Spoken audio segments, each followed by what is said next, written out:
सैकड़ों की भीड़, हाथों में पोस्टर और री एग्जाम के नारे। ये तस्वीर है उन अभ्यर्थियों की जिन्होंने 5 साल पुलिस भर्ती के लिए इंतजार किया। अब जब पेपर हुए तो परीक्षा से पहले पेपर लीक होने की खबरें आईं।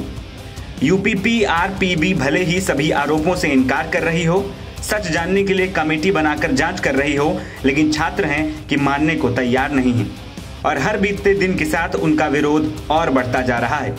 इसी कड़ी में ये भीड़ उमड़ी है यूपी की राजधानी लखनऊ में, जो 60,000 पदों के लिए हुई भर्ती परीक्षा को निरस्त कर दोबारा पेपर कराने की मांग कर रहे हैं।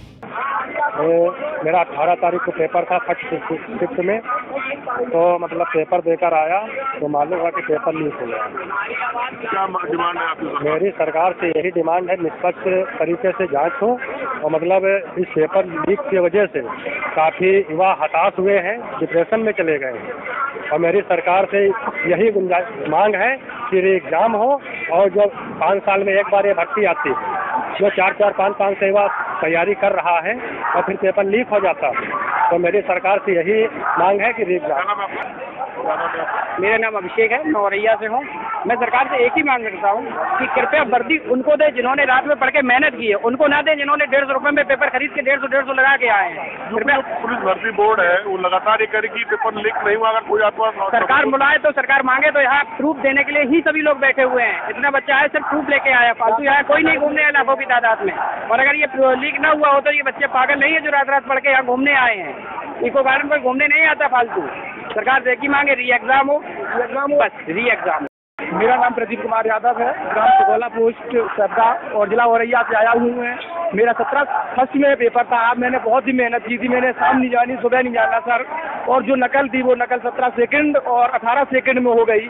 उसमें थोड़ी बहुत तादाद पर होती तो कोई बात नहीं, उसमें तो पूरे 150 में 150 प्रश्न मिल रहे हैं छात्रों को।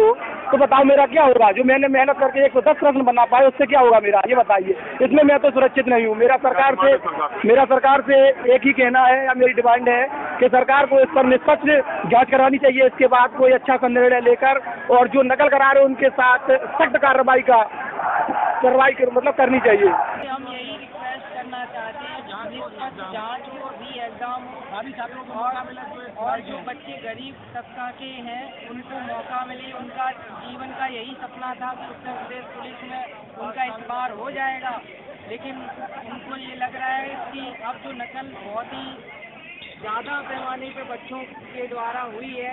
सेंटर के बाहर कई बच्चे ऐसे मिले, बच्चों ने बताया कि 60,000 से ज्यादा पदों पर वैकेंसी निकलने के बाद 17 और 18 फरवरी को अभ्यर्थियों ने परीक्षा दी थी, जिसमें परीक्षा से पहले ही पेपर लीक होने की खबरें आईं। कथित तौर पर पेपर के स्क्रीनशॉट सोशल मीडिया प्लेटफॉर्म पर वायरल होने लगे। यही परीक्षा के दूसरे दिन यानी 18 फरवरी को भी देखने को मिला, जिसके बाद छात्रों का कई जगह प्रदर्शन देखने को मिला, जो परीक्षा रद्द कर दोबारा पेपर कराए जाने की मांग करने लगे। इसके बाद एक कमेटी बनाकर पूरे मामले की जांच शुरू की गई, लेकिन धीरे धीरे छात्रों का प्रदर्शन और बढ़ता ही जा रहा है। एनबीटी ऑनलाइन की रिपोर्ट।